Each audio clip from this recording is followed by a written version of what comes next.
boa noite.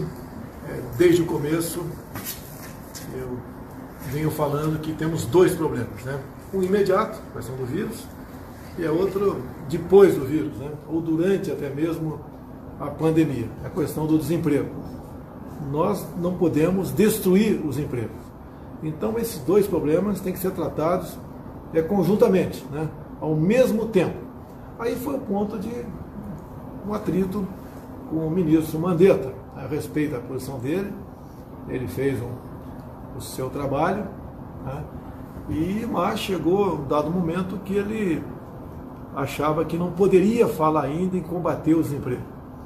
Então, tendo em vista essa posição discordante do chefe do executivo, que tem uma visão mais ampla do que está acontecendo, é que nós conversamos hoje à tarde, como um acordo, ele se afasta do Ministério. Eu agradeço o Mandetta, uma conversa bastante civilizada, educada, ele sabia que ia ser dessa maneira, ele também sabia, ele se prontificou a participar da transição, nós vamos fazer da melhor maneira possível. Só um minutinho. Houve alguma coisa de sinal de lá? O sinal, como é que está o sinal aí? O sinal está perfeito. Perfeito. Ok. Continua. O que foi que houve? Cortou. Foi um cabo SDI. Cara, aqui tá tudo ok aqui. Reinicia o multilink e ninguém mexe no multilink depois que encaixa o cabo, por favor. Ele falou aqui no meu ponto. Senão fica falhando. Perdão, presidente. Não, tudo bem. Tá ao vivo aqui ainda. Tá ouvindo aí? E aqui também, presidente. Tá ouvindo? Tá vendo vocês aqui na live? Aí tem Só na live, aguenta um pouquinho aí. O carro está perfeito, não deu uma oscilação aqui. Nenhuma oscilação. Quando, São Paulo, quando tiver com o sinal ok, se vocês puderem avisar aqui, se está chegando o sinal ok aí, eles pediram para tirar o cabo e reiniciar. Já estou fazendo isso.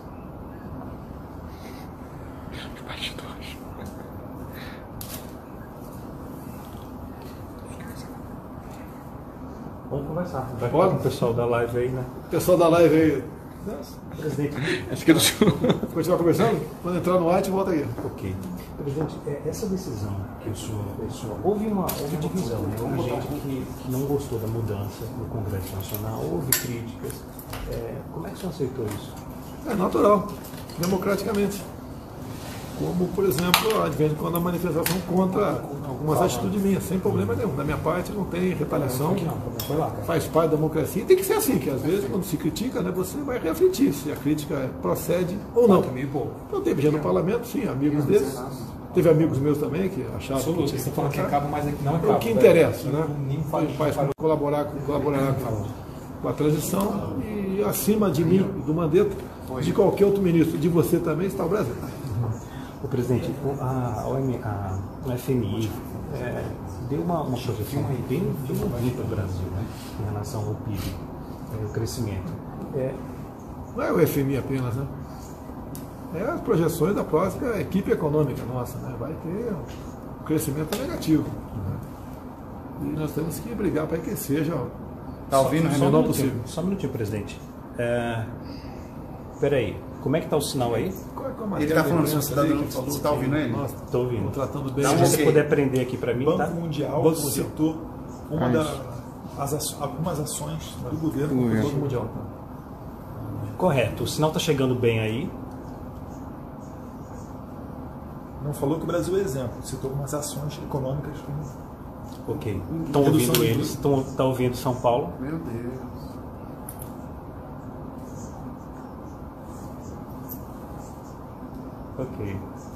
Ok.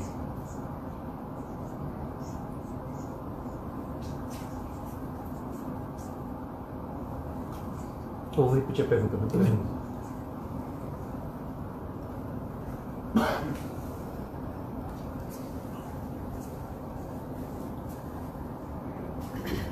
Cadê o Nelson? Está lá? Era o Nelson. Tá lá Era o fora. Nelson? Acho que quer falar com o Nelson.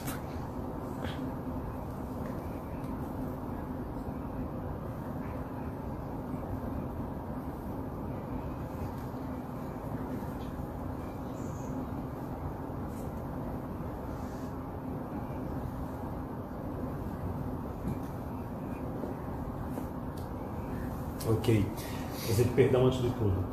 Vou repetir a pergunta. O senhor acha que essa mudança no Ministério da Saúde pode comprometer o combate ao novo coronavírus no Brasil? Não. É muito pelo contrário. Você combate o coronavírus evitando que haja um crescimento do desemprego. E essa é uma questão que aí há consenso, que 60%, 70% da população vai ser contagiada, e somente depois disso nós podemos dizer que o Brasil aí está imune ao vírus. Então essa mudança visa também, não é nem de comum acordo, é o entendimento por parte do Dr. Rubens, o ministro da Saúde, que nós não podemos esquecer a questão da economia quando você combate aí as consequências ou a causa da pandemia. Olha, presidente, como é que vai funcionar?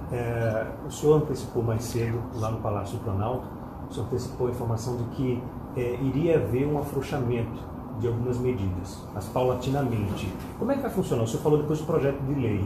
A ideia inicial foi a MP, não é isso? Olha, a palavra certa não é afrouxamento, que dá a entender que é um relaxamento, tá? Não estamos ignorando os fatos, né? A economia tem que voltar a funcionar. Nós não podemos continuar perdendo, né, milhares de empregos né, por dia.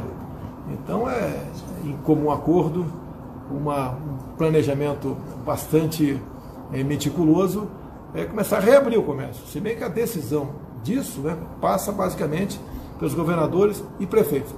Da minha parte, né, talvez, estamos pretendendo, deixar bem claro, enviar um projeto de lei para o Congresso,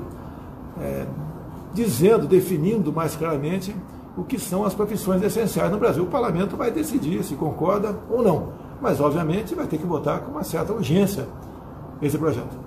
Então, as ideias que estavam na medida provisória, que o senhor havia pensado lá, aliás, decreto. Perdão, o senhor pretende encaminhar em projeto de lei para o Congresso Nacional discutir essas medidas? Existe essa possibilidade. Eu quero definir o que é uma atividade essencial. Você está trabalhando aí, tá? Aqui, pessoas que são servidores públicos, são servidores da União, do Estado, que estão trabalhando também, vão ter seu salário. Agora, uma parte considerável da população brasileira, os informais, 38 milhões, os seletistas, onde alguns milhões já perderam seus empregos também. O que eu pretendo é que o Congresso decida o que é a profissão essencial. Para mim, é essencial toda aquela profissão, né, onde ela consiga fazer com que você leve um prato de comida para casa. Essa que é a intenção. E aí entra quase todo mundo. Agora, continuar batendo na tecla de isolar os mais idosos, as pessoas com doenças, tá? Para que as outras pessoas que possam trabalhar também tenham devido asseio e cuidado para consigo, mas que volte ao trabalho de forma racional e que não demore muito que isso venha a acontecer. Presidente, vai haver regulamentações de setores, é isso? Um exemplo, o ex-ministro Mandetta falou lá atrás que poderia acontecer em restaurantes. Alguns poderiam abrir, mas que tivesse um espaço entre as mesas. Essa ideia é regulamentar cada setor, cada área? Olha, eu acho que tem uma campanha de que a população se conscientize do que está acontecendo. Você vai, por exemplo, no Rio de Janeiro, que eu conheço bastante, as comunidades, o comércio funciona a todo vapor, sem problema nenhum. Rio das Pedras, comunidades ali da Rocinha, Morro do Alemão, entre outros, está todo vapor, está sendo vigiado e multado um comerciante que está em Madureira, está em Copacabana, está no mercado de Madureira, Campo Grande, Santa Cruz, é isso que está acontecendo. E nós devemos fazer que o povo volte a trabalhar e nós possamos mostrar para eles que tem como trabalhar de forma segura. Isso que é o nosso planejamento, que está praticamente pronto, que nós pretendemos apresentar, porque eu não tenho mais o poder de decidir, o Supremo Tribunal Federal agiu dessa maneira, porque a atividade econômica tem que voltar à sua normalidade, as pessoas não podem continuar perdendo os seus empregos. Você pode ver, tem uma relação direta entre número de desempregados e violência no Brasil, número de mortes e violência no Brasil. Acredito que hoje em dia, não tem um número exato ainda, falta consultar, mas mais de 5 milhões de pessoas, na formalidade, já perderam os seus empregos. Presidente, qual foi o pivô da relação com o ex-ministro Luiz Henrique Mandetta? A CNN flagrou uma conversa com o deputado Osmar Terra e o ministro da Cidadania, o Onyx Lorenzoni. Isso influenciou na decisão do senhor também? Não, da minha fala por mim, né? Essa conversa que vazou, não pretendo falar sobre ela. Tá?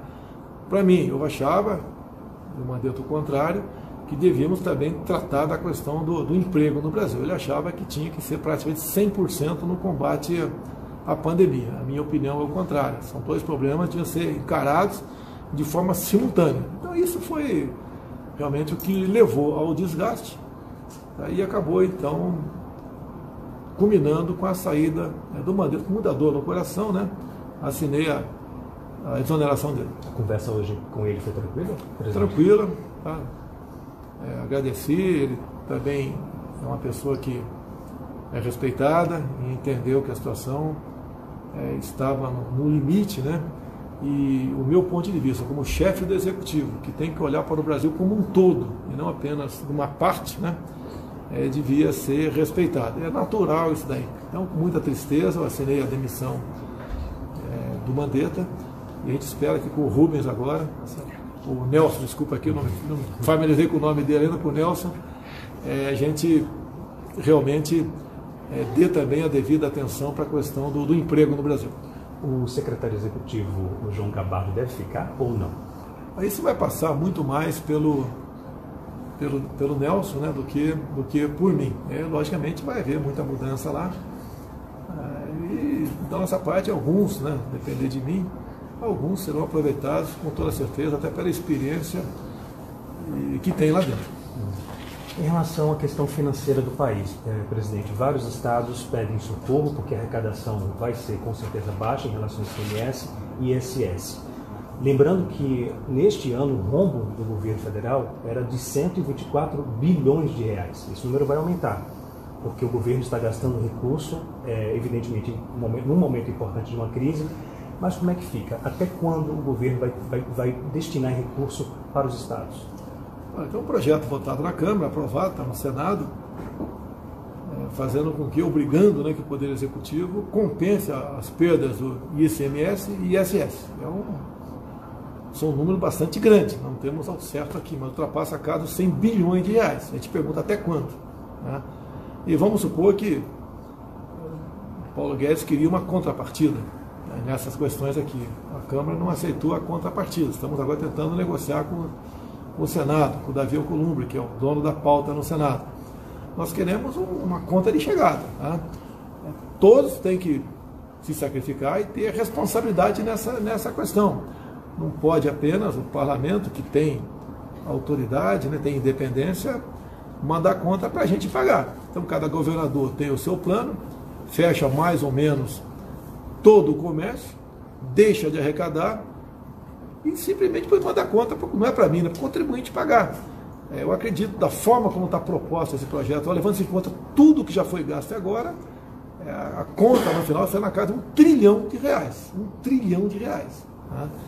É um número enorme, excessivo. Aí onde eu apelo para o parlamento brasileiro, para governadores, para prefeitos, porque o Brasil vai quebrar na situação como está.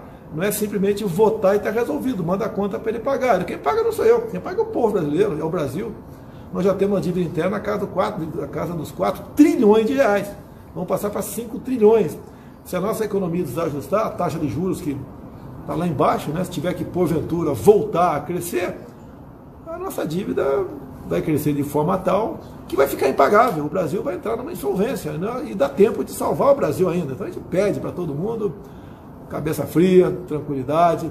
Eu sei que como parlamentar é difícil votar contra uma proposta dessa no parlamento, que atinge todos os estados do Brasil, mas da forma como está sendo proposta, sem qualquer contrapartida, como diz o Paulo Guedes, ele é o homem da economia, não está sendo bem conduzido. Então, apelo agora que está no Senado Federal que faça devidos acertos na proposta, que eu quero sancionar, mas que seja uma proposta justa e equilibrada. E os governadores, por sua vez, tá, repensem a questão desse confinamento, desse fecha tudo.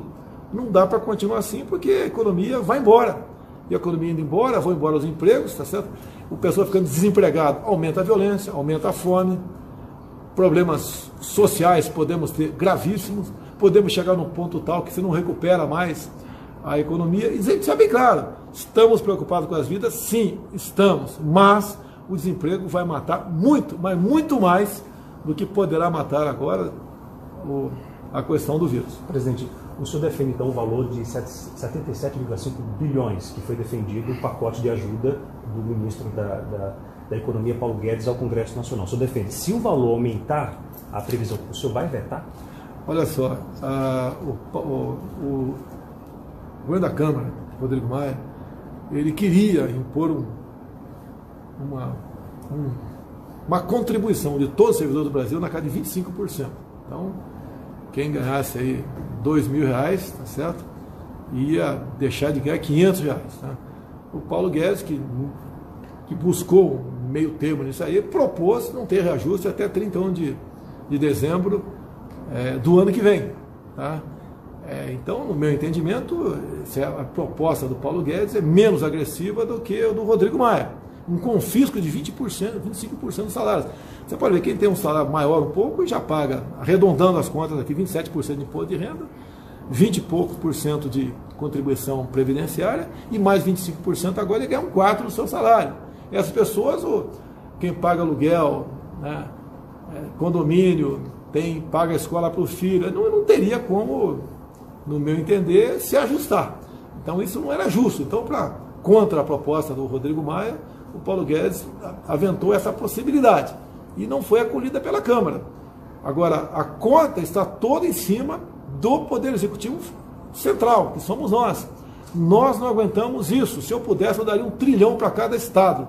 Mas não somos uma economia dos Estados Unidos, tá certo? E não podemos fazer isso aí. Então, o que a gente pede aos deputados e senadores, vamos atender os governadores, mas tem que ter uma contrapartida, senão vocês vão matar a galinha dos ovos de ouro, que é o Executivo Federal. Vai todo mundo, né, perder com isso. Então, apelo que eu faço ao Senado Federal, Davi Alcolumbre, aos senadores, que preste muita atenção nesse projeto aprovado pela Câmara, que eu não quero dizer que foi uma retaliação ao governo federal, longe disso, mas uma proposta discutida de forma muito assodada, votado aí à distância, foram, se não me engano, 70 votos contrários apenas à proposta, né? Porque dessa forma o Brasil perde, todos nós vamos perder, o Brasil vai ficar insolvente, o Brasil vai quebrar. Será que nós queremos o caos no Brasil? Queremos aqui essa destruição de emprego que está acontecendo em nome do vírus, que tem que ser combatido? Sim. A vida é importante? Sim. Mas o Brasil quebrado, pessoal, a gente vai ficar numa situação igual a da Venezuela, onde o pessoal ganha lá um salário mínimo, parece 20, 30 reais. É a situação que nós está aparecendo aqui. E eu tenho que ter coragem de falar isso. Eu não estou pensando em popularidade. Eu vejo, lamentavelmente, de pesquisa falando da minha popularidade. A preocupação não é essa, não é 22 é outra história. Tá? Peço a Deus que alguém ocupe essa cadeira a partir de 23, seja eu ou outra pessoa qualquer, mas que tenha um coração verde e amarelo e pense no futuro do Brasil. Presidente, agora para finalizar, duas perguntinhas. No momento agora o governo está aprovando matérias de interesse da saúde pública e pedindo também ao Congresso. O Congresso também está fazendo o papel dele. Mas o governo está pensando lá na frente em retomar, por exemplo, ações e reformas importantes para o país? Por que eu estou perguntando isso para o senhor? Porque se a gente tinha um rombo de 124 bilhões, esse valor vai aumentar, até depois agora da LDO que foi divulgada, a previsão é que o país entre em dívida ainda mais. Então, há uma conversa com os poderes, por exemplo, com o Congresso Nacional, com o presidente da Câmara, Rodrigo Maia, do Senado, para tentar ver uma contenção, algum corte, alguma coisa grandiosa para depois esse valor que está sendo usado para a saúde ser recoberto, digamos assim? Você pode ver, o que nós projetamos de economia com a reforma da Previdência praticamente foi engolido em poucos meses. Eu não vou trair a minha consciência e deixar de falar a verdade. Eu lamento a posição do Rodrigo Maia nessas questões. Lamento muito a posição dele, que resolveu ele assumir o papel do executivo, né, com ataques bastante contundentes à nossa posição. Ele tem que entender que ele é o chefe do legislativo, eu respeito ele, tem que me respeitar como chefe do executivo. Então, lamentavelmente, não o Congresso ou a Câmara dos Deputados. O senhor Rodrigo Maia é a pessoa que resolveu não conversar com mais ninguém. É uma questão de números. Números, ele, apesar de não ser economista, né, ele tem um bom entendimento, até pela educação que o pai dele, que foi economista, tem. Não pode agir dessa maneira.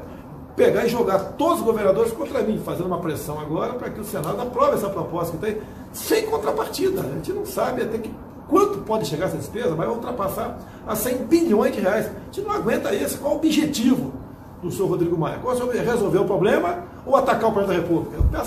Eu lamento o Rodrigo Maia, já conversei várias vezes com ele, a postura que ele vem tomando. Ele não quer me entender, porque parece ser que ele vai reagir depois, né?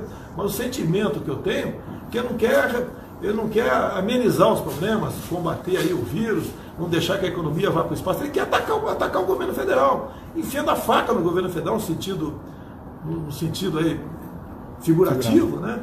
Para resolver os problemas de outro lado. Agora, se isso tudo for aprovado e outras coisas virão pela forma como está se comportando, vão matar a galinha dos ovos de ouro, que é o Brasil. Parece que a intenção é me tirar do governo. Parece que é isso daí, né? Quero crer que esteja equivocado. Mas os números mostram isso aí. O ministro Paulo Guedes não tem contato mais com o Rodrigo Maia. Ele é o dono da pauta. Tá? A gente pede, apela para ele. A parte dele, da minha parte não. Parece que a intenção é outra por parte do senhor Rodrigo Maia. Tá? Que ele está conduzindo o Brasil para o caos. Nós não temos como pagar uma dívida monstruosa que está aí, não temos recurso. Qual a intenção? É esculhambar a economia para enfraquecer o governo, para que eles possam voltar em 22? Eu não estou pensando em política. O Brasil indo bem, todo mundo vai bem. Ele vai ser reeleito, vai com toda certeza aí, quem sabe voltar a ser presidente da Câmara. Não é uma luta que agora, apelo ao Rodrigo Maia, é uma luta de você contra o Brasil, né? E nem você contra mim. Né? É uma luta nossa a favor do Brasil. Então essas medidas são escandalosas, estão sendo aprovadas, né? E essa forma de votação agora, pela internet, impede um debate melhor na Câmara, sendo aprovado de forma assodada, e de modo para atender os governadores que fecharam, alguns, né, de forma excessiva a sua economia. E a conta é altíssima. A ICMS, que não foi arrecadado por eles nesse fechamento da economia, bem como ISS para município. É uma conta que a gente não sabe o valor que ela tem a ver. O Paulo Guedes fez uma proposta, fez uma contrapartida contra a proposta do Rodrigo Maia, que queria sequestrar 25% do salário dos servidores, de todos os servidores, estadual, municipal e federal, e a proposta do Paulo Guedes foi mais amena, não me entender, muito mais racional.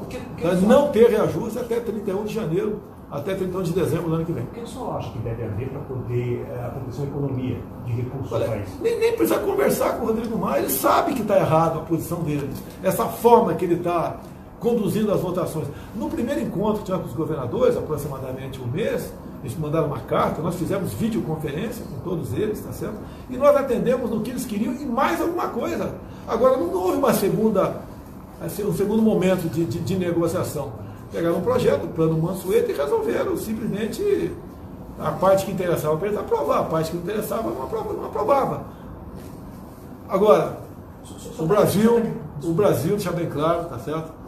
Não merece o que o senhor Rodrigo Maia está fazendo com o Brasil. O Brasil não merece a atuação dele dentro da Câmara. Não é o parlamento brasileiro, é a atuação dele.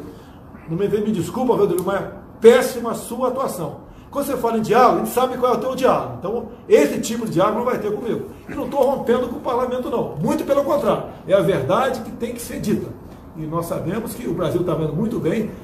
Essa questão do vírus interessa para todos nós, né? Maneira de solucioná-lo. Mas dessa forma, está aprofundando a crise, está botando uma conta no meu colo, que vai chegar o total na casa de R$1 trilhão, e o Brasil não dispõe disso aí. Presidente, para quem está em casa e pensa o seguinte, com a mudança agora do ministro Mandetta para um outro ministro, o isolamento vai acabar. E pessoas que estão com medo de sair de casa, o que o senhor tem a falar em relação a isso? Olha, até o isolamento, segundo o Supremo Tribunal Federal, está a cargo de governadores e prefeitos. Eu praticamente não tenho influência nisso aí. Que nós passaremos a aconselhar, a criar diretrizes, para que de forma racional, com responsabilidade, se volte paulatinamente a questão comercial no Brasil. Tá? O povo quer trabalhar, tá? E dá para começar a fazer essa abertura. A continuar dessa maneira, o Brasil vai embora, nós vamos transformar uma Venezuela aqui, um país rico com gente pobre. É isso que está pintando aparecer pela frente. Aí que eu apelo ao Rodrigo Maia, tá certo? Sou obrigado a fazer isso aqui, tá certo? Falaria pessoalmente com ele, caso queira conversar comigo, estou à disposição. Isso que o senhor está fazendo, Rodrigo Maia, não se faz com o nosso Brasil. Lamento, mas não se faz com o Brasil. É falta de patriotismo, é falta de um coração verde e amarelo, é falta de humanismo com esse país maravilhoso chamado Brasil, que estava dando certo. E dá para a gente superar essa questão agora. essa forma de travar, quase que conspirar por aí contra o governo federal, lamento, mas não é essa maneira de se fazer política no Brasil. Presidente, você vai palpitar nas decisões do novo ministro da Saúde? Não, esse aí, todos os ministros eu converso. Você acha que eu não dou palpite, não converso com o Paulo Guedes? Sim. De vez em quando ele concorda comigo, não é porque eu sou presidente, tá? E vou continuar conversando com todos os ministros. Esse problema do vírus não é apenas do ministro da Saúde, tá? É do governo como um todo. Tá? Logicamente, a parte mais importante é dele, a economia tem sua participação também. Infraestrutura, como disse há pouco aqui, se você precisar transportar um órgão, né, um transplante de alguém, se o aeroporto estiver funcionando, estiver fechado, como tivemos caso de algum prefeito querendo fechar o aeroporto no Brasil, isso não dá certo. Todo mundo sofre com isso. Não exige da minha parte, mas o cara está preocupado com a economia, o resto não interessa. É o contrário, tá? A saúde, a vida em primeiro lugar, mas não podemos esquecer a questão dos empregos no Brasil e entender que o povo não só quer, tem que voltar a trabalhar. Presidente, obrigado pela participação mais uma vez aqui, a serem Brasil. Obrigado.